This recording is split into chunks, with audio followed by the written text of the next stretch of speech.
Ang kwentong ito ay hango sa tunay na buhay. Karanasan ito ni Rico. Taong 1976. Walang eksaktong lugar. Cavite.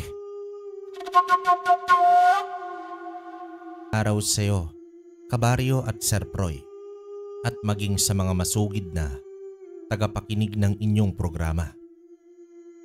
Natutuwa naman ako dahil isa sa mga sulat ko ang napili ninyo upang bigyan ng buhay sa araw na ito. Alam ko na maraming tao ngayon ang hindi na naniniwala sa mga aswang. Minsan pa ay sinasabi nila na ito ay katang-isip lamang o mga kwentong balbal. Hindi nila ito pinaniniwalaan hanggat hindi nakikita ng kanilang sariling mga mata. Kahit na ganoon ay mag-iingat tayo sa mga taong nakakasalamuha natin at hindi natin kakilala. Kabaryo, ako si Rico. Hindi ko tunay na pangalan. Kasalukuyan naman akong naninirahan ngayon dito sa lugar ng Maynila. Nasa taong 67 na ako ngayon. Kasama ko na ang aking mga apo at ang anak sa isang malaking bahay na naipundar nila. Ang aking ibabahaging kwento sa inyo ngayong araw ay ang karanasan ko noong binata pa lamang ako. Sa isang bayan ng Cavite na hindi ko na lang bibigyan ng eksaktong lugar. Nakatira naman ako kasama ang aking ama. Naitago na lamang natin sa pangalang Pandro. May maluba siyang sakit sa baga dahil sa kanyang paninigarilyo. Halos sa loob kasi ng isang araw ay nakakaubos ito ng 5 pakete ng sigarilyo. Matagal ko na rin siyang pinapaalalahanan na itigil na ang kanyang paninigarilyo dahil nakakasira ito ng kalusugan. Subalit ayaw niyang makinig sa akin, Kabaryo. Ilang beses ko na rin siyang dinala sa ospital. Subalit hindi rin naman kami nagtatagal dahil kapos kami sa pera. Pagsasaka lang kasi ang trabaho ko. Gumagapas ng mga palay kung araw ng anihan. Bukod doon ay nagtitinda din ako ng puto at nilalako iyon sa buong bayan o kaya sa aming baryo. Ngunit hindi yun sapat para matustusan ang pangangailangan namin sa araw-araw. 19 na gulang pa lamang ako noon, pero mulat na ako sa realidad. Isang araw ay biglang inatake si tatay sa kanyang sakit. Agad ko naman siyang inalalayan mula sa pagbangon. Sinabihan ko rin siya na dadalhin ko na siya sa ospital. Huwag mo na akong alalahanin, anak, ayos lang ako. Kapag dadalhin mo pa ako sa ospital, madadagdagan na naman ang problema mo. Ayoko kong maging pabigat sa iyo, anak. Kaya ko ito. Magiging maayos din ako. Pero itay, kung pababayaan kita, mas magiging maluba ang kalagayan mo. Kapag dinala kita sa ospital, kahit papano ay gagaan ang pakiramdam mo. Hahanap ako ng paraan para mabayaran ang bayarin sa ospital. Itay, ako na ho ang bahala roon. Ang mahalaga ay maayos kayo. Ayaw ko na makita kang nahihirapan. Pasensya ka na, Rico, anak. Dahil sa akin ay nahihirapan ka. Kung hindi lang sana ako naging pasaway at matigas ang ulo, siguro hindi ako nagkasakit. Kung noon lang sana ay tinigil ko na ang paninigarilyo ko. Kung nakinig lang sana ako sa iyo, hindi siguro natin pinagdadaanan ito. Hindi ka sana nahihirapan. Huwag mo nang isipin ang mga nakaraan, itay. Ang mahalaga ay natuto na kayo at nagsisisi. Ngayon ay tulungan nyo na lang ho ang sarili mo na gumaling para makasama pa kita ng matagal. Hindi ba at marami pa tayong gustong gawin na magkasama? Tumango naman sa akin si Tatay Kabaryo. Ngumiti naman ako sa kanya at inalalayan ko siyang lumabas ng kanyang kwarto. Binihisan ko siya sa sala at maging ako ay naghanda na rin. Nang matapos ay tumawag naman ako ng tricycle para dalhin si tatay sa isang ospital. Pagkatapos ng halos kalahating oras na biyahe, ay dinala na agad si tatay sa kanyang doktor. Kinuhanan siya ng dugo at ano pang mga test. Nang lumabas naman ang resulta, ay sinabi naman sa akin ng doktor na doon muna si tatay sa ospital habang hindi pa bumubuti ang kalagayan nito. Pumayag naman ako noon, kabaryo. Iniwan ko muna si tatay sa ospital para naman bumili ng pagkain niya. Bala ko muna siyang iwan kapag matapos kong ihatid sa kanya ang pagkaing mabibili ko. Maghahanap din ako ng pera para naman pambayad sa ospital. Pagkahatid ko nga ng pagkain kay tatay, ay agad naman akong nagpaalam sa kanya. Nagpasalamat naman ito at nagwika ng, Mag-iingat ka anak. Maraming salamat ulit. Basta po itay, magpagaling po kayo ha. Huwag niyo na pong alalahanin ang gastos. Oo Rico anak, tatandaan ko ang mga bilin mo. Pagkatapos kong magpaalam kay tatay ay lumabas na ako ng ospital. Nasa kalagitnaan ako ng paglalakad habang nag-iisip nang mapansin ko ang isang lalaking nakasombrero sa hindi kalayuan. Titig na titig ito sa akin, kabaryo. Binilisan ko ang aking lakad pero sinusundan pa rin niya ako ng tingin. Hindi ko naman maiwasan ang makaramdam ng takot. Noong malayo na ako sa kanya ay sinundan niya ako. Mas binilisan ko ang aking paglalakad. Tumungo naman ako sa palengke sa bayan at nakisabay sa mga taong nagkukumpulan. Pero laking gulat ko nang nasa likuran ko na ang lalaking yon at sinusundan pa rin ako. Tumungo naman ako sa isang pasilyo. Inugot ko ang punyal sa aking bulsa na palagi kong dala. Bilang proteksyon ko na rin kung sakali man na malagay sa kapamakan ng sarili ko. Nagtago naman ako sa isang pader at hinintay ang lalaking sumusunod sa akin. Noong lumabas na siya ay agad ko siyang sinakal at itinutok ko sa kanyang tagiliran ang hawak kong punyal. Sino ka? Bakit mo ako sinusundan? Ano ang kailangan mo sa akin? Bata, kung ako sa iyo, ibaba mo yung punyal mo. Mag-usap tayong dalawa. May gusto lamang ako sa iyong sabihin at ibigay. Luma na yung palusot mo. Akala mo ba ay paniniwalaan kita? Gayong hindi naman kita kilala. Kaya sabihin mo sa akin kung ano ang kailangan mo. Kung ayaw mong tumagos itong punyal sa tagiliran mo. Kahit isaksak mo pa ng paulit-ulit yan sa akin, hindi ako tatablan yan. Ano ka mo? Ano ang ibig mong sabihin? Huwag mo nga akong pinagloloko. Bigla niyang hinawakan ang kamay ko na may hawak na punyal at malakas niyang hinampas ang kamay ko. Iyon ang dahilan, kabaryo, kung bakit nabitawan ko ang punyal at maging ang lalaki. Napasigaw rin ako at napangiwi sa pagkakahampas niya sa aking kamay. Nang tingnan ko siya ay bumungad sa akin ang mukha niyang katulad ng isang toro pero may katawan siya ng tao. Ilang beses kong sinampal ang mukha ko. Nagbabaka sakali na baka namamalikmata lamang ako pero hindi. Totoo na may mukha ng isang toro ang lalaking kaharap ko. Sino ka? Anong klaseng nilalang ka? Isa akong engkanto, Rico. Apo ay si Gabat. Matagal na kitang binabantayan at pinagmamasdan sa malayo. Nakikita ko ang pagmamahal mo sa iyong ama at ang pagmamalasakit mo sa iyong kapwa.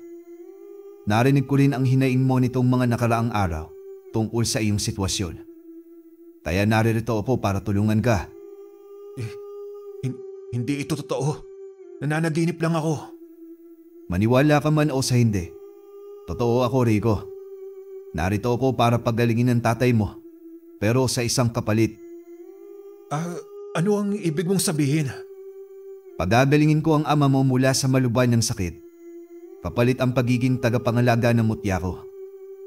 Ang tanging gagawin mo lang ay ipagtanggol ang mga taong nangangailangan ng tulong.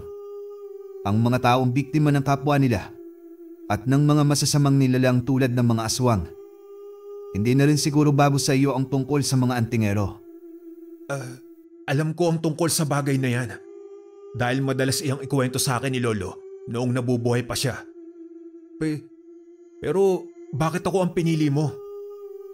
Dahil ikaw ang nakikita kong karapat-dapat, bibigyan kita ng pagkakataon na makapag-isip. Bukas, bago magbukan liwayway, tumungo ka sa gubat na nasa likuran ng inyong bahay. Susubukin ko ang kakayahan mo, Rigo. Sa ngayon, umungo kasama mo at magaling na siya. Huwag mong kakalimutan ang kasunduan nating dalawa. Sandali, hindi pa ako. Hindi ko na natuloy pa ang aking sasabihin nang bigla na lamang siyang naglaho sa aking harapan. Napadaos-dos ako sa pader na aking kinahihiligan at pinakalma ko ang aking sarili. Pinilig ko ang aking ulo at ilang beses akong nag-usal ng dasal na sana ay panaginip na lang ang lahat, pero natagpuan ko pa rin ang aking sarili na naroon sa lugar na yon. Nang hihina naman ang tuhod ko at naroon pa rin ang kaba dahil sa kabiglaan. Hindi naman ako makapaniwala, kabaryo, na makakakita ako ng isang engkantong sarangay sa tanang buhay ko. Noon ako naniwala na totoo nga ang mga kwentong balbal kapag mismong makita ito ng ating mga mata. Kahit na hindi ako naniniwala sa sinabi ng sarangay na si Gabat, bumalik pa rin ako sa ospital. Tumungo ako kay ama at nakita ko siyang bumabangon mula naman sa kanyang kinahihigaan habang inaalalayan siya ng isang tauhan ng ospital. Tay, bakit ka ho bumabangon? Abay, hindi ko alam, anak. Pero wala na akong nararamdaman na sakit sa katawan ko. Nagkahimala yata. Kinakailangan ko lang ngayon uli ang magpa-check up sa doktor para malaman kung ano nga ba ang kalagayan ko. Sigurado ho ba kayo, Itay? Oo, Rico, anak. Halika at samahan mo ako. Hindi naman ako nagdalawang isip at sinamahan ko na nga si tatay. Naghintay naman ako ng halos kalahating oras hanggang sa matapos ang pagsusuri sa kanya. Naghintay rin kami ng ilang sandali para naman sa resulta. At halos nagimbal naman ako, kabaryo, sa aking kinatatayuan noong malaman na namin ang resulta. Wala nang sakit ang tatay ko. Maski ang doktor nun ay hindi rin makapaniwala sa naging resulta. Hindi ko naman maiwasan ang maging masaya dahil magaling na ang tatay ko. Nang araw ding yon, dinala ko na si tatay pauwi sa aming bahay. Pinagpahinga ko na muna siya bago naman ako bumalik ng bayan para naman maglako ng puto. Kinabukasan, hindi pa nagbubukang liwayway, ay tumungo na nga ako sa gubat na malapit lang sa likuran ng aming bahay. Ilang beses kong tinawag si Gabat hanggang sa nagpakita na ito sa akin mula naman sa isang malagong puno. Naggalawan ang mga sanga nun at ang dahon na tila ba tinatago ako ng mga ito. Pagkatapos nun ay nakita ko si Gabat na nakaupo na sa isang ugat ng punong kahoy.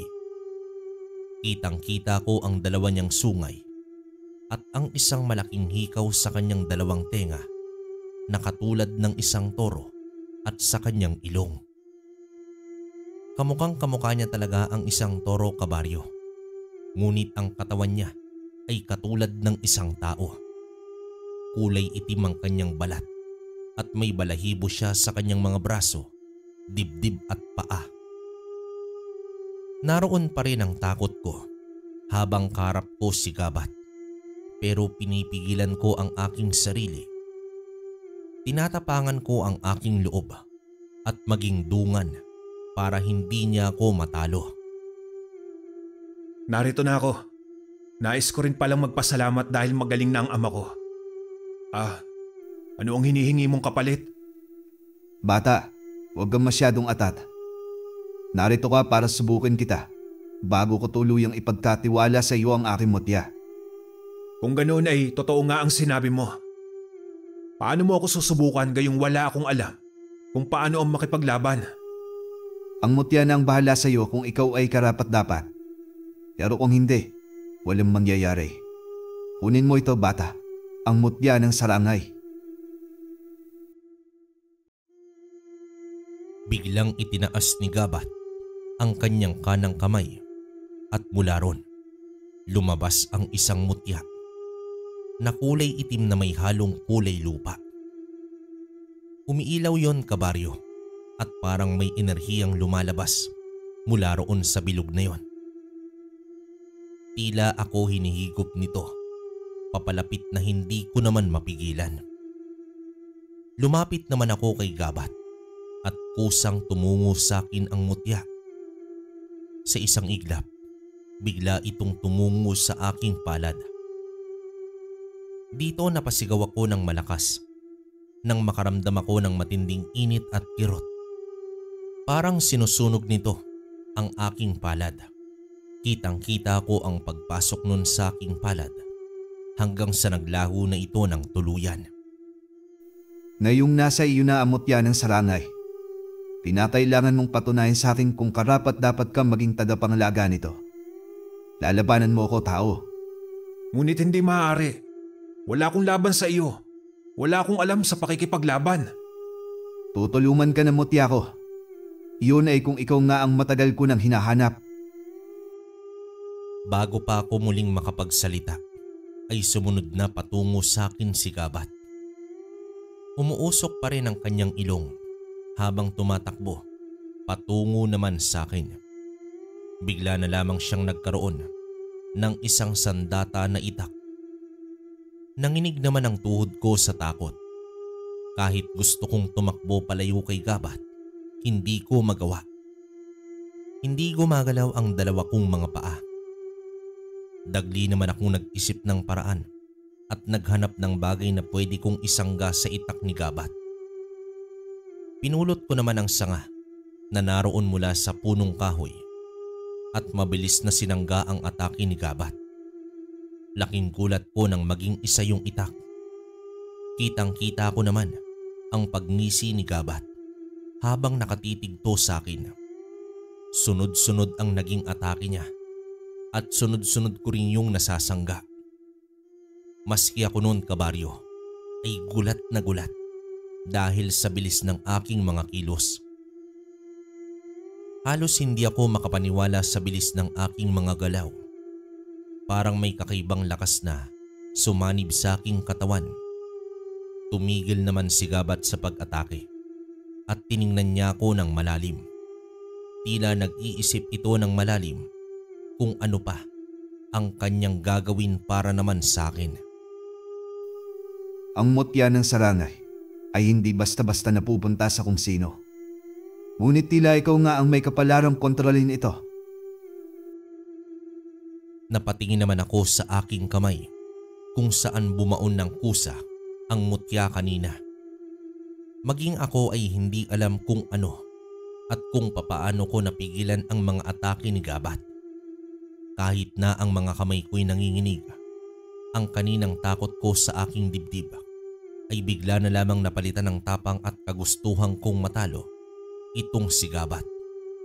Ramdam ko ang init na nagmumula sa aking palad. Ngunit kasabay nito ang kakaibang lakas at liksi. Bawat galaw ko ay parang alam ko ang gagawin. Parang itinuro na ito sa akin mula sa kung anong enerhiya ang nagmumula sa loob ko.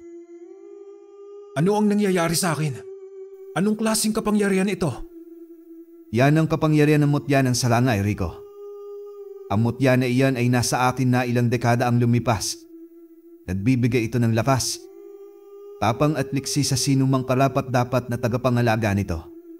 Ngunit hindi ito basta-bastang ibinibigay sa kung sino lamang.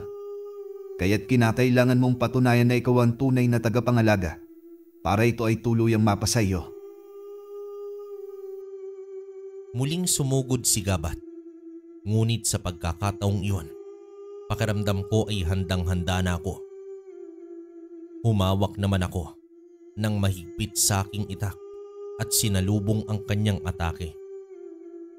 Ang aming mga sandata ay nagkumpugan. Tila ang lakas naming dalawa ay naglalaban hanggang sa yumanig ang lupa sa kung saan kami nakatayo na dalawa. Naririnig ko ang tunog ng nagbabanggaan naming mga sandata. Sinipa naman ako ni Gabat, dahilan para tumilapon ako sa may kakawyan. Pero agad ko ring itinukod ang aking itak sa lupa at muli naman akong tumayo. Sumunod siya sa akin at mabilis akong sinugatan sa aking dibdib. Pero hindi ko man lang naramdaman ang sakit na gawa ng kanyang itak. Tiningnan ko ang aking dibdib, kabaryo. Nagulat naman ako nang wala akong makitang sugat doon. Kahanga-hanga, hindi ka na tinatablan ng aking sandata. Magaling ka na rin makipaglaban dahil sa pagtulong sa iyo ng aking mutya. Ngunit hindi pa tapos ang pagsubok mo, Rico. Kung gusto mong maging tagapangalaga ng mutya, kailangan mong lampasan ang aking huling hamon. Itinaas ni Gabat ang kanyang dalawang kamay sa ere. Iyon ang dahilan kung bakit bigla na lamang dumilim ang buong paligid. Ang lupa na kinatatayuan namin ay bigla na lamang yumanig ng malakas. Doon ay bigla na lamang naglabasan ang mga anino. Mula naman sa dilim, may mga malalaking sungay ang mga ito at mapupulang mga mata. Mukhang gawa sila sa isang usok na hindi ko naman mawari. Harapin mo sila, Rico. Ngayon malalaman natin kung karapat-dapat ka nga maging tagapangalaga ng mutya ng Sarangay. Kailangan mo silang talunin. Napalunok naman ako ng sunod-sunod. Hindi ko alam kung papaano ko haharapin. Ang mga halimaw na noon ay palapit na sa akin. Humigpit naman ang pagkakahawa ko sa aking itak. Umatras naman ako nang magsimula naman silang sumugod patungo naman sa akin. Ang mutya sa aking palad ay nagsimulang kumislap. Parang tinatawag ako upang gamitin ang kapangyarihan nito. Kaya ko ito! Kaya ko ito! Sa isang iglap, kumilos ang aking katawan bago pa man makapag-isip ang aking utak. Tumakbo naman ako patungo sa pinakamalapit na halimaw at mabilis kong hinataw ang itak sa kanyang katawan. Sa halip na maputol ang katawan nito, ay hindi iyon ang nangyari. Naglaho itong parang bula at bumuo ulit ito ng bagong katawan mula sa lupa sa paligid namin. Mas malaki at mas mabagsik. Paano ko sila matatalo kung hindi sila nasusugatan? Tandaan mo, tao. Ang mutya ay hindi ginagamit para lamang sa lakas ng katawan. Ito ay ginagamit din para palakasin ang puso at isipan. Gamitin mo ang enerhiyang nasa loob mo, hindi lamang ang lakas ng iyong sandata. Huminga naman ako ng malalim, kabaryo, at pinakikiramdaman ang mutya na nasa aking palad. Nagsusumamo ako nito na tulungan akong lampasan ang huling pagsubok sa akin ni Gabat. Nangako rin ako na gagawin ko ang lahat para pangalagaan ito at protektahan ang mga taong nangangailangan ng tulong. Ilang sandali lang ay naramdaman ko ang init nito. Dumadaloy ito patungo sa aking katawan. Bigla naman akong nakaramdam ng matinding init.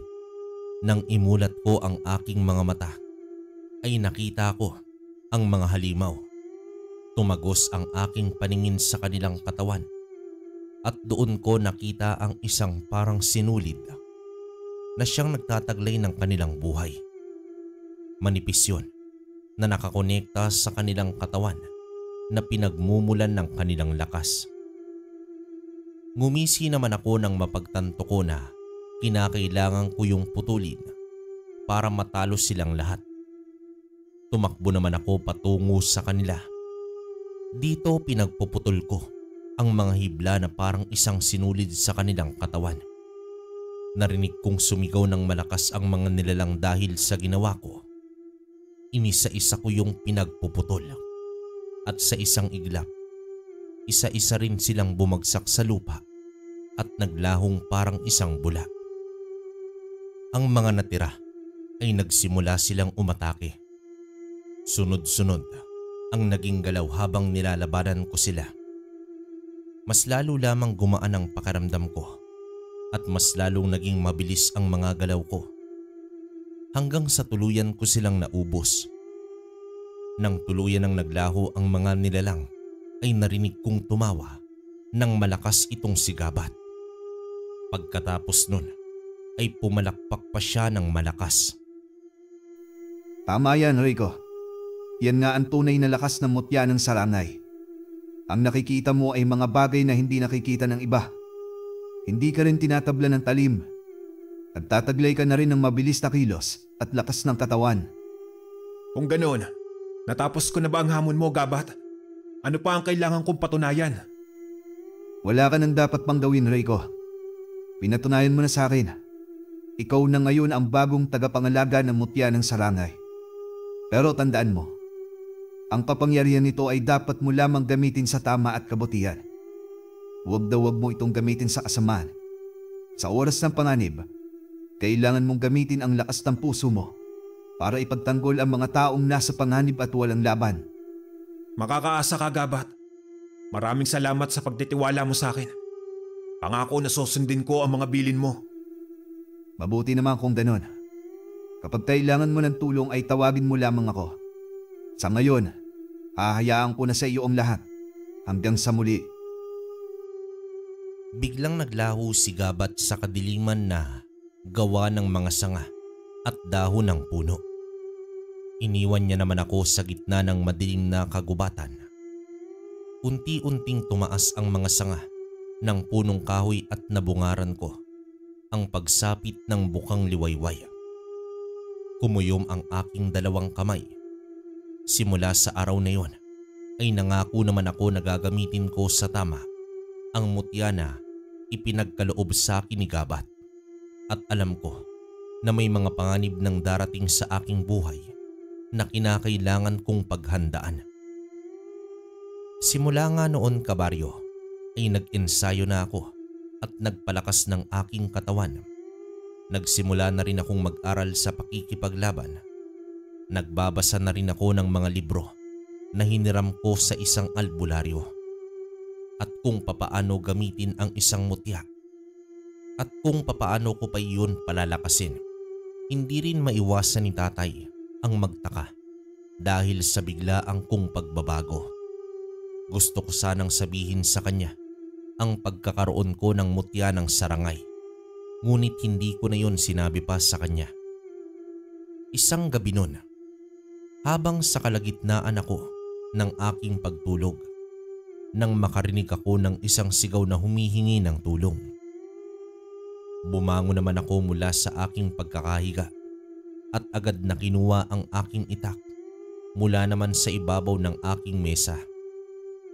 Base sa boses na narinig ko ay mula ito sa malayong lugar. Iyon ang isa rin sa mga naging kakayahan ko, ang makarinig ng tulong kahit sa malayo pa ito. Iyon din ang basihan ko para matunton kung saan ito nagmumula. Dito mabilis kong binuksan ang bintana sa aking kwarto na may pag-iingat para hindi naman magising ang aking ama. Agad na akong lumukso at gumulong sa bakuran namin. Mabilis naman akong tumakbo at sinundan ng boses na humihingi ng tulong. Sa bilis ko ay nakarating ako agad sa pinagmumulan nun. Huminto naman ako sa isang kahoy at nagtago. Pinagmasdan ko muna ang sitwasyon kung ano ang nangyayari. Isang batang lalaki ang hila-hila ng dalawang lalaki papasok sa isang gubat. Base naman sa lugar ay hindi na yon sakop ng baryo namin. Sa halip ay sa kabilang baryo na yon. Dito lumabas ako mula sa aking pinagtataguan at agad na tinawag ang dalawang lalaki. Napatigil naman sila at lumingon sa akin habang tinatawag ko sila. Oy, bitiwan niyo ang bata. Ano ang binabalak niyong gawin sa kanya ha? Abot kapag sinuswerte ka nga naman may dagdag na namang biktima tayo ngayong gabi. Kumunot ang noo ko nang makaramdam ako ng init sa aking palad. Umiinit ang mutya ng sarangay. Ibig sabihin ay mga masasamang nilalang ang kaharap ko ng mga sandaling yon. Mga aswang. Bitiwan niyo ang bata. Ang aga-aga ay nakaharap na agad kayo ng bibiktimahin. Kung ako sa inyo, huwag niyo nang gawin ang bagay na yan. Kung ayaw niyong malagay sa alanganin ang buhay ninyo. Wala ka nang pakialam doon. Sino ka ba ha? Kung gusto mong sumama sa batang to, di sumama ka rin. Basta huwag kayong magsisisi kung may mangyari sa inyong masama ngayong gabi. Binalaan ko na kayo at binigyan ng pagkakataon na palayain ng bata. Pero ayaw niyong ibigay. Sino ba ang tanga? Nakalabang ibibigay ang biktima nila sa kalaban. Dito mabilis kong tinungo ang distansya namin sa isa't isa. Agad ko siyang sinuntok sa muka, maging ang kanyang kasama. Nabitiwan nilang dalawa ang bata na noon ay umiiyak na. Dinaluhan ko ang bata saka ko ito binuhat. Dinala ko ito sa isang punong kahoy at dinasalan ko ito ng isang proteksyon laban naman sa mga aswang na yun. Noong masiguro ko na ligtas na ang batang lalaki, ay muli kong hinarap ang dalawang nilalang. Kitang-kita ko ang pagpapalit anyo ng mga ito sa isang napakalaking aso na itim. Umalulong pa ang isa na tila ba may tinatawag siya na mga kasama. Isang bagong mantingero. Hindi talaga kayo titigil hanggat hindi nyo kami nauubos. Wes, nagkamali ka ng kinalaban. Hindi mo ba alam na kami ang pumaslang sa isa pang antingero ng bayan na ito? Hindi mo ba iyon nabalitaan ha? Wala pa akong naririnig na ganyang balita, kaya wala akong pakialam. At isa pa, nasisiguro ko na hindi ninyo ako matatalo na dalawa. Hindi ko iyon hayaan na mangyari. Huwag kang pakampantay bata. Sa tingin mo ay matatalo mo kami dahil lang sa taglay mong mutya. Hindi mo ba alam ilang antingero na ang napabagsak namin at mapapabilang ka na sa kanila? Tignan natin kung mangyayari yan sa akin. Bakit hindi na lang natin simulan ang laban? Tumawa naman ang aswang gamit ang malalim na boses.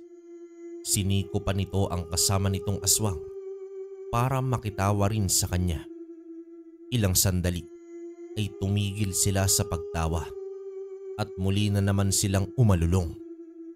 Sa mga oras na yon ay hinanda ko na ang aking sarili sa maaaring mangyari. Alam ko na nagtatawag na sila ng kanilang mga kasama para labanan ako. Siguro ay kampante sila na kapag madami sila ay mas madali nila akong matatalo. Humigpit naman ang pagkakahawa ko sa aking itak. Ipinikit ko ang aking mga mata at dito nag-usal ng isang orasyon. Tinawag ko ang espiritu ni Gabat para naman gabayan niya ako sa laban kong yon. At pakiramdam ko ay tagumpay ko siyang nagising mula sa mahimbing na pagkakatulog. Naramdaman ko ang paglitaw niya sa aking likuran at pagsanib ng kanyang puwersa sa aking katawan. Habang nararamdaman ko ang pag-agos ng enerhiya mula kay Gabat, dumaloy ang init ng mutya sa aking katawan. Parang sumanib na kakaibang lakas na hindi ko pa naramdaman noon. Nang bumalik ako sa aking diwa, nakita ko naman si Connor at ang kanyang mga kampon na aswang. Pinalibutan na nila ako at tila nakahanda ng lumusob ang mga ito. Handa ka na ba bata? Huwag kang umasa sa orasyon at mutya mo dahil wala ka ng kawala. Mabilis ang kanilang pag-atake. 5 aswang ang agad na sumugod patungo naman sa akin. Umaalulong sila habang tumatakbo. Ang mga kuko nila ay pawang matutulis, matatalim at ang kanilang mga mata ay nag-aapoy sa galit. Bigla naman silang tumalon sa ere. na ikinabigla ko ng gusto. Sa halip na tumakbo ko palayo sa 5 aswang na sumusugod sa akin ay mabilis kong pinalipad ang aking itak patungo naman sa kanila. Lumundag din ako at sa mga sandaling yun, parang napakagaan ng aking katawan. Hinanda ko ang aking 2 kamay at 2 paa para sa suntok at sipa. Sa isang mabilis na paggalaw, sinalubong ko ang pinakamalapit na aswang. Sinuntok ko ito agad sa kanyang panga, dahilan para tumilapon siya sa hindi kalayuan. Ang 2 naman ay sunod-sunod kong pinagsisipa. Bumulusok sila sa kakawian at bumagsak sa mga matataas na talahib. At ang 2 pa ay nasugatan sa kanilang mga balikat dahil sa bilis ng paglipad ng aking itak. Bago naman ako bumaba sa lupa, ay sinaluko ang aking itak. Nang makababa na ako sa lupa, ay binalingan ko ang aswang na pawang pinuno nila. Kitang-kita ko naman sa kanyang muka ang pagkainis. Sinigawan niya agad ang mga natitira pa, ngunit ang mga natitirang mga aswang ay tila gulat pa rin sa bilis ng pangyayari. Ngunit nanatili silang alerto. Muling sumugod ang 4 na natitirang aswang, ngunit sila ay mas mabilis at mas mabangis. Pinatatag ko ang aking sarili.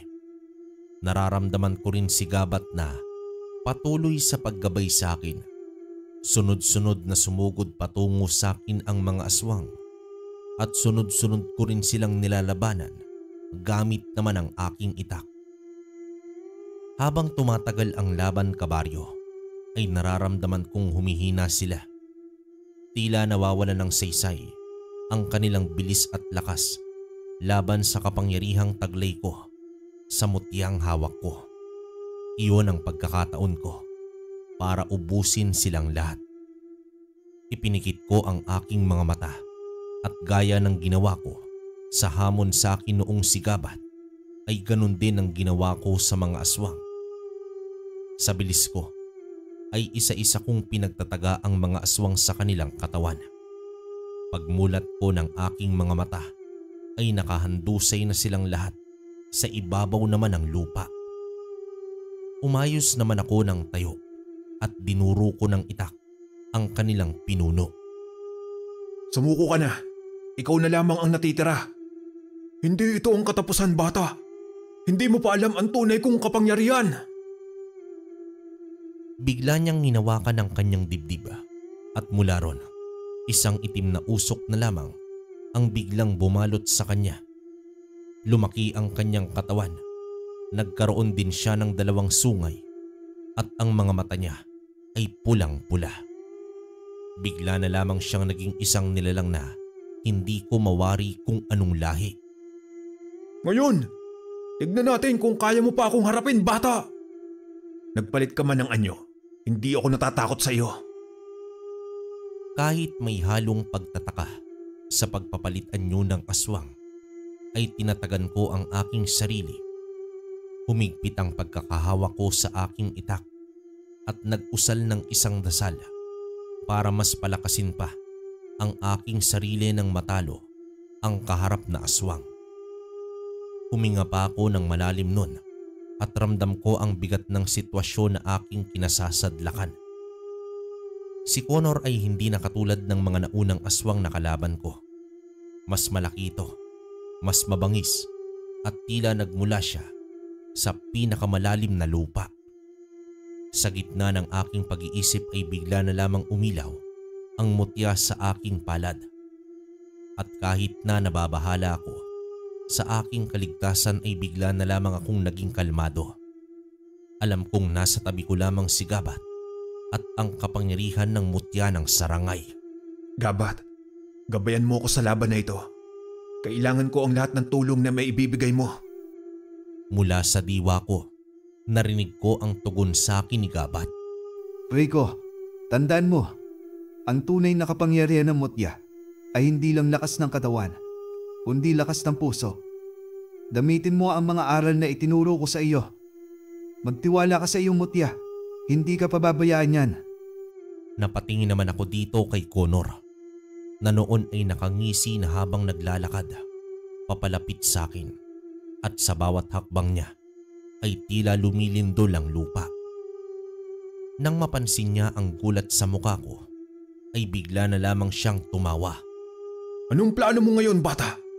Tingin mo ba'y kaya ka pang iligtas ng mutya mo laban sa akin? Walang plano at wala akong balak na sumuko. Lalabanan kita hanggang sa huli kong hininga. Tama na ang pagmamayabang mo, bata. Tignan natin kung malalabanan mo pa nga ako. Mabilis na sumugod si Connor sa akin. Kasing bilis niya ang isang hangin. Nagulat na lamang ako sa bilis ng kanyang pag-atake.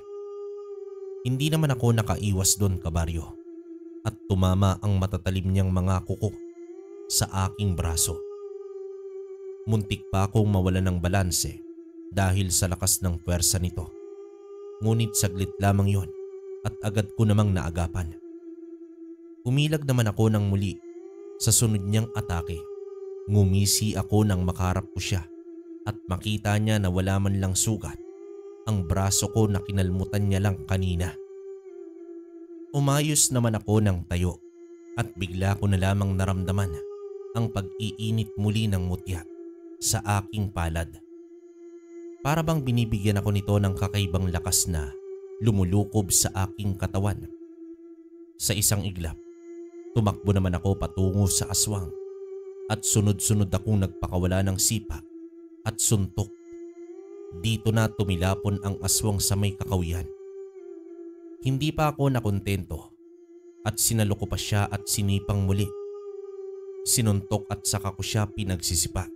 Ginawa ko siyang parang isang bola. Akma ko na sana siyang tatagain ng aking itak nang bigla ko na lamang naalala ang tungkol sa isang hibla na siyang kumukonekta sa buhay ng isang nilalang. Tulad ng mga hiblang nakikita ko noon sa mga halimaw na nakalaban ko nang hamunin ako ni Gabat. Tiningnan ko ang kalaban na aswang at hinanap ko ang ibla na nakakonekta sa buhay nito. At nang makita ko yun, ay agad naman akong napangisi. Sa ngayon ay nasisiguro ko ng matatalo kita, aswang. Hindi na maghahari ang kasamaan ninyo sa mundong ito. Tatapusin ko na ang lahi mo. Mabilis naman akong tumalon papunta sa aswang. Pinunteriya ko agad ang hibla ng kanyang buhay. Sa isang taga ng aking itak, sinubukan ko yung putulin. Ilang beses pa niya ako muntik tamaan ng kanyang mga atake, ngunit mabilis ko namang yung naiiwasan. Hanggang sa tuluyan ko nangang maputol ang hibla na nakakonekta sa kanyang buhay.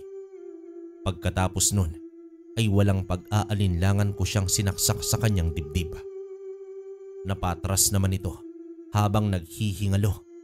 Hawak-hawak ng kanyang dalawang kamay ang sugat na natamo mula sa aking itak. Sumisirit doon ang kanyang dugo. Nanginginig ang buo niyang katawan at nakita kong unti-unti siyang bumabalik sa kanyang dating anyong tao. Paano? Paano mo nagawa yun? Ang kapangyarihan ng aking mutya ay hindi lamang nagbibigay sa akin ng lakas, kundi nagbibigay din ito sa akin ng malawak na pag-iisip at talas ng mata na nakikita ang mga bagay na hindi pangkaraniwan. Pambihira, kung alam ko lang na paghandaan sana kita. Pinagmasdan ko naman siya habang binabawian siya ng sariling hininga. Nakita ko kung papaano naglabasan ang itim na usok mula sa ilalim ng lupa at ang mga itim na ugat at nilamunon ang katawan ng aswang at maging ng iba pang naroroon. Bumuntong hininga naman ako nang sa wakas ay natapos na rin ang madugong labanan na magitan sa akin at sa mga aswang ng gabing yon. Pinagmasdan ko ang buong paligid at pinakiramdaman.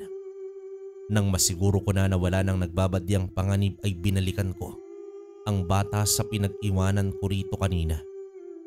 Nang hawiin ko naman ang dahon ay naroon ito nagkukumiksik at tahimik itong umiiyak.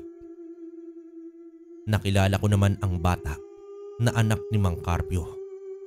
Tinanong ko naman siya kung papaano siya nakuha ng mga aswang at ang sabi niya sa akin ay sinugod daw sila ng mga ito sa kanilang bahay. Tinanong ko rin siya kung nasaan ang mga magulang niya at ang sabi niya sa akin ay nakuha rin daw ito ng ibang pangkat ng mga aswang. Napamura naman ako ng sunod-sunod sa aking isipan nang mapagtanto na 2 pangkat pala ang aswang na kumuha sa kanila.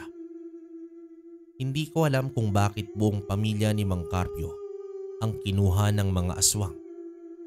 Inuwi ko naman ang bata na sereno sa bahay namin ni tatay ni Pandro. Nagulat pa si tatay na mukhang naalimpungatan mula sa pagtulog nang makita akong nasa labas at kasama ang anak ni Mang Carpio. Anak, ano ang nangyayari? Bakit nasa labas ka at kasama mo ang anak ni paring Macario? Mahabang paliwanag, Itay. Mamaya ko nasasabihin at ipapaliwanag sa inyo ang lahat. Maglagay ho kayo ng asin at bawang sa bawat sulok ng bahay. At isara niyo ho ng maigi ang bintana at pinto nang hindi makapasok ang mga aswang. Sige anak, nagawin ko ang mga bilin mo. Sa iyo ko muna iiwan si Reo, Itay. Pupunta lang po ako sa bahay nila Mang Macario. Baka sakali masundan ko pa ang aswang na kumuha sa kanila. Ano? Diyos ko. Pero anak, delikado ang gagawin mo. Sasamaan na kita. Tay, kaya ko po ito. Isa akong antingero. Basta mamaya ko ipapaliwanag sa iyo ang lahat. Bantayan niyo lang ho si Reo at mag-iingat kayong dalawa. Sige, ako na ang bahala sa kanya. Mag-iingat ka anak. Nang kunin ni tatay ang batang si Reo at sinara niya na ang pinto ng bahay ay mabilis naman akong lumisan. Mabilis ang takbo ko patungo sa bahay ni Mang Macario. Tinawag ko rin si Gabat para humingi naman sa kanya ng tulong. Tinanong ko siya kung alam niya kung saan dinala ng mga aswang si Mang Macario. Humingi naman ng ilang sandali si Gabat sa akin para hanapin niya mula sa kanyang balintatanaw kung nasaan naroroon si Mang Macario. Nakarating na ako sa bahay ng matanda at hinalughog ang buong bahay pero wala na sila doon. Pinatalas ko rin ang aking pakiramdam para naman masundan ang presensya ng mga aswang na nanggaling doon. Ilang sandali pa ay tinawag na ako ni Gabat at itinuro niya sa akin ang dinaanan ng mga aswang. Hindi pa huli, bata. Maaabutan mo pang buhay si Macario. Bilisan lang natin dalawa. Sige, Gabat. Ako na ang bahala sa bagay na yan. Gabayan mo lang ako kung saan ang tamang daan patungo roon. Matataasa ka sa akin, Rico. Ipinakita nga ni Gabat sa akin ang balintataw, ang daan patungo sa pinagdalahan kay Mang Macario ng mga aswang. Sa mga sandaling yon ay parang nakalutang naman ako sa ere sa bilis ng takbo ko hanggang sa makarating ako sa teritoryo ng mga aswang. Agad naman akong nagtago sa isang punong kahoy na naroroon at pinagmamasdan ko ang buong kapaligiran. Hanggang sa nakita ko si Mang Macario at ang kanyang asawa na nakatali sa isang haligi.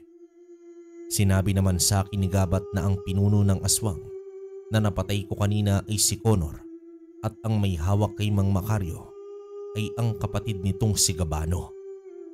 Inausap naman ako ni Gabat sa pamamagitan ng aking isip ng mga sandaling yon nang hindi kami matunugan ng aming kalaban. Mukhang hinihintay niya ang kanyang kapatid na dumating. Nagkahiwalay marahil sila dahil tumakbo ang bata at hinabol ito ng kanyang kuya Connor. At iyon ang nabutan mong senaryo kanina. Marahil ay nagtataka na si Gabano kung bakit hindi pa rin dumarating ang kapatid niya.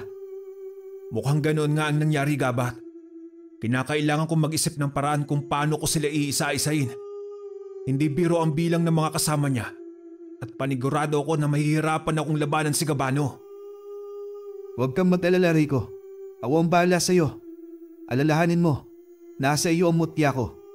Taglay mo ang kapangyarihan ko. Nasa likod mo lang ako pagdating sa pakikipaglaban.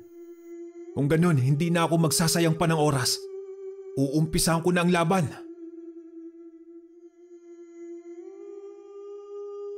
Agad naman akong lumabas ng aking pinagtataguan at pinalipad ko ang aking itak patungo naman sa mga kasama ni Gabano.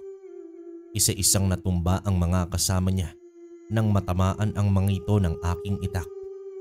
Ako naman ay mabilis na pinagsisipa at pinagsusuntok ang ibang sumugod patungo sa akin. Nilipad sila patungo sa may kakawyan at doon sila isa-isang bumagsak sa lupa. Nang masiguro ko na wala nang nakaharang sa dinaraanan ko, ay agad naman akong tumungo sa kinaroroonan ni Mang Macario at ng kanyang asawa. Agad kong hinubad ang tali sa kanilang kamay at paa. Hindi pa ako nakatapos nang may bigla na lamang sumiko sa likuran ko. Paglingon ko, bumungad sa akin ang mukha ni Gabano na galit na galit. Bumangon ako at tuluyan ko siyang hinarap. Naramdaman ko na kumikilos naman sila Mang Macario at ang kanyang asawa para makawala mula sa pagkakatali nito. Hindi kita namumukhaan ha. Sino ka? At ano ang ibig sabihin nito? Bakit mo kami kinakalaban ng mga aswang? Hindi mo ba alam na nilagay mo sa peligro ang buhay mo? Wala ka ng takas pa ngayon. Hindi rin kita kilala at wala akong balak na kilalanin ka. Narito ako para iligtas si Mang Macario at ang asawa niya. Kung ayaw mong matulad sa kapatid mo, sumuko ka na ngayon din. Ano ang ibig mong sabihin? Ano ang sinasabi mong kung ayaw kong matulad sa kuya ko? Para sa kaalaman mo, Gabano, patay na ang kuya Connor mo. Kaya kung ayaw mong matulad sa kanya, huwag ka na magtangkapang kalabanin ako at hayaan mo na akong dalhin ang dalawang ito.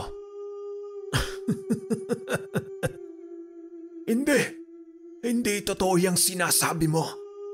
Hindi basta-basta mamamatay ang kuya ko. Malakas siya. Hindi pwede ang isang tulad mong tao. Tama ka, Gabano. Hindi lang ako basta ordinaryong tao. Alam mo na kung ano ang ibig kong sabihin. Kaya kung ayaw mong matulad sa kuya mo at sa iba mong mga kasama, sumuko ka na. Sa tingin mo, susuko ako dahil sa nalaman ko. Wes, nagkakamali ka. Hindi ako susuko. Hanggat hindi ko nasisiguro na hindi ka napapatay, ipaghihiganti ko ang pagkamatay ng kuya ko. Ikaw rin ang papatayin ko. Huwag ka nang mag-aksaya pa ng lakas at oras, Gabano. Piliin mo na lang ang magbagong buhay. Sa paraang iyon hindi ka na maghihirap. Hindi ka na makukulong sa paggawa ng kasamaan. Sa pagkitil ng buhay ng isang tao, hindi mo na kailangan magtago at tumakas.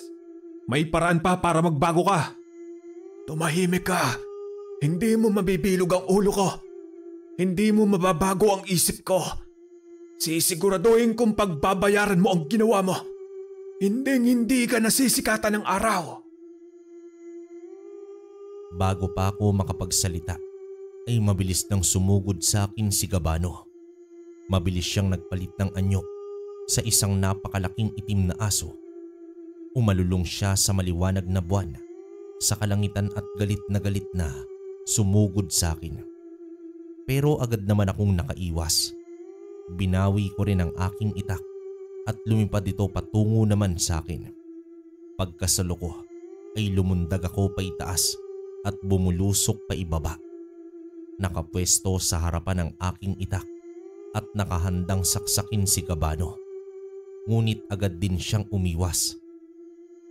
Sunod-sunod na sumugod ang mga kasamahan niya sa akin ngunit sinaksak ko lamang sila at pinagtatagagamit ang aking itak hanggang sa kami na lamang dalawa ni Gabano ang natitira.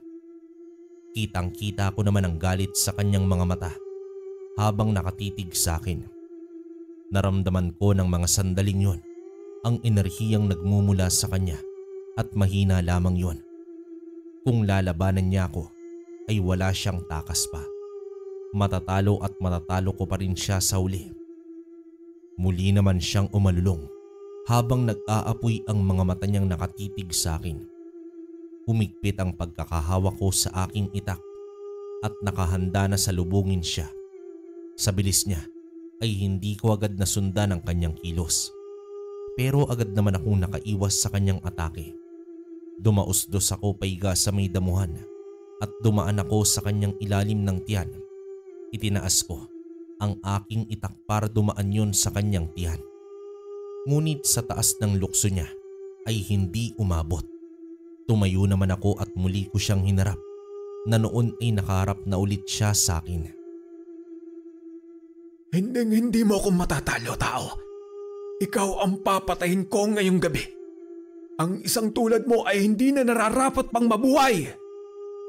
Patawad, ngunit ginawa ko lamang ang nararapat na gawin. Kayo ang nagdadala ng kasamaan at karumal-dumal na krimen sa nayon na to. Marapat lamang natapusin ang inyong kasamaan. Wala akong pakialam sa kung ano ang pinaniniwalaan mo. Mabibilis ang mga hakbang na ginawa niya. Patungo naman sa akin. Lumukso siyang muli ng napakataas at sa sandaling yon ay hindi na ako nag-aksaya pa ng oras. Lumukso rin ako ng mataas at itinara ko sa kanyang noo ang aking itak. Ngunit mabilis siyang nakaiwas sa aking atake at sinipa niya ako gamit ang kanyang paa. Tumilapo naman ako patungo sa isang kubo at doon bumagsak. Nawasak ang kubong yon dahil sa lakas ng pagkakabagsak ko. Ngunit wala iyon para sa akin ni hindi man lang ako nakaramdam ng sakit o kahit anong panghihina. Ramdam ko ang lakas ng mutya ng sarangay na binibigay sa akin. Galit na namang umalulong si Gabano. Marahil ay naiinis ito dahil kahit anong gawin niya ay hindi niya ako basta-basta napapatumba. Hanggang sa mapatingin siya kina Mang Macario at sa asawa nito na noon ay tangka ng tatakas. Isang mapaghamon ng ngisi ang umukit sa mukha ng itim na asong si Gabano. Parang sinasabi nito sa akin na kung kaya kong iligtas ang dalawa mula naman sa kanya. Napamura naman ako ng malutong sa aking isipan. Dagli naman akong nag-isip ng paraan kung papaano ko makakarating ng mabilis sa kinaroroonan nila Mang Macario bago pa sila mapaslang ni Gabano. Agad kong pinagana ang aking isip. Pinalipad ko ang aking itak patungo kay Gabano at bumaon yun sa kaliwang paa. Narinig ko naman siyang sumigaw dahil sa sakit pero nagpatuloy pa rin siya sa pagtakbo. Tinakbo ko na ang pagitan naming dalawa at mabilis ko siyang sinipa. Sa lakas nun ay tumilapon siya sa may kakawyan. Hindi ako makapapayag na galawin mo ang dalawang yung Gabano. Magaling ka nga, tao. Pero hindi ibig sabihin noon ay magpapatalo na ako. Muli kaming naglabang dalawa. Nanlaban pa kami ng lakas sa dalawa sa ere. Pwersahan kong pinalipad ang aking itak patungo kay Gabano at tinamaan siya sa kanyang noo. Natigilan siya at sa ilang sandali ay bumulusok siya pabagsak sa lupa. Agad din naman akong sumunod at hinugot ang itak mula sa kanyang noo. Sumirit mula doon ang kanyang dugo. Halos hindi siya makakilos sa kanyang kinabagsakan at nag-aagaw buhay. Nakatingin siya sa akin. Parang may gusto siyang sabihin pero hindi niya na nagawa pang makapagsalita. Itinukod ko ang aking itak at saka naman ako tumingala sa langit. Nagusal ako ng isang dasal para sa kanilang mga aswang. Pagkatapos nun ay tuluyan ng nilamon ng lupa ang kanilang mga katawan. Nang masiguro kong naubos na ang mga aswang ay binalingan ko sina Mang Macario at ang kanyang asawa. Kitang-kita mo ang takot at gulat sa kanilang mga mata. Lumapit naman ako sa kanila at saka ngumiti habang nagsasalita ng, Ayos na po ang lahat, Mang Macario, Manang Lisa. Sumama kayo sa akin at naghihintay sa bahay namin ni Itay, ang anak ninyong si Reo.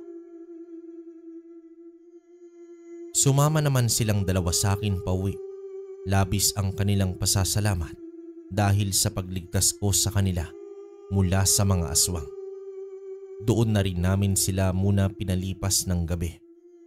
Kinabukasan ay nagpaalam na rin sila Mang Macario. Labis na labis ang pasasalamat nila sa aming dalawa ni tatay. Ako naman ay agad na tinawag ni tatay para sa pag-uusap namin ng masinsinan. Ipinaliwanag ko naman ang lahat kay tatay. Sinalaysay ko sa kanya ang mula sa simula hanggang sa pangyayaring yon. Nang marinig niya ang lahat ay hindi niya alam kung ano ang gagawin sa akin. Nag-alala ito para sa kalagayan ko pero tinanggap din naman niya ang bagong ako. Siguraduhin mo lang na ligtas ka, anak. Hindi ko kakayanin na may mangyaring masama sa iyo. Ikaw na lang ang natitira sa akin. Ayaw ko na maging ikaw ay mawala. Tay, wag po kayong mag-alala. Hindi mangyayari yun sa akin. Hindi ako pababayaan ng Diyos, ng aking gabay na sigabat at maging ng aking mutya. Magtiwala lang po kayo sa akin. O siya, sabi mo wala na akong magagawa pa roon. Simula noon, kabaryo, ay marami na akong natulungan ng mga taong nangangailangan ng tulong. Hindi man nila nalalaman ay masaya na ako ron. Naging masaya naman kaming magkasama ni tatay hanggang sa tumanda ito at hindi na nakayanan ng kanyang katawan. Ganun talaga, kabaryo. May hangganan ang buhay ng isang tao. Sa ngayon ay patuloy pa rin ako sa pagtulong. Ngunit madalang na lang dahil pinangangalagaan ko na rin ang aking sarili at maging ang aking pamilya. Ayoko rin silang madamay sa kahit na anong gulo at kapamakan. Muli, kabaryo, hanggang dito na lamang ang aking kwento. Maraming salamat sa pagbibigay buhay sa aking kwento. Isang mapagpalang araw sa inyong lahat, mga kabaryo. Wakas. Okay. Grabe. Wala akong masabi sa kwento natin. Parang nakakamiss yung ganitong bakbakan, no? Pero medyo bitin pa rin para sa akin. Siguro parang sa dulong part, inulang. Saka bago to, mutya ng sarangay. Alam naman natin na lahat ng mutya ng kanan ay napakalakas, no? Yun nga lang, hindi ko rin matukoy kung anong aswang tong kalaban ni Rico. Pero naging asong itim, no? So maraming creatures na ganun, hindi natin alam.